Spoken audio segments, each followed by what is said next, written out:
আসসালামু আলাইকুম। আজকে রান্না করব চিংড়ি মাছ এই ফলটা দিয়ে।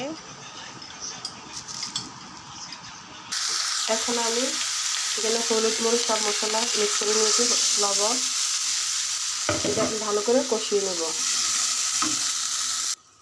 এখন এর মধ্যে আমি চিংড়ি ভেজে নিয়েছিলাম সেগুলো দিয়ে দিচ্ছি মশলার মধ্যে।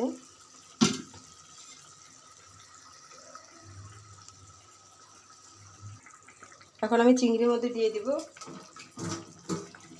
ধুয়ে রেখেছি ধুন্দুল করে দিয়ে দিচ্ছি। আজকে চিংড়ি মাছ দিয়ে এটা রান্না করব। আমি সব ভালো করে নাড়িয়ে দিয়েছি।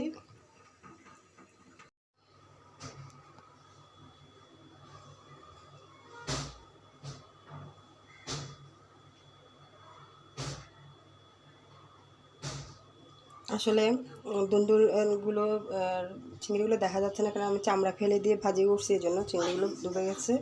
চামড়া সহ ভাজি করলে জিনিসটা বোঝা যায় যেটা চিংড়ি দিয়ে রান্না করি। তো আমার রান্নাটা যদি ভালো লাগে থাকে ভালোবাসা দেবেন, সঙ্গে থাকবেন। আল্লাহ হাফেজ।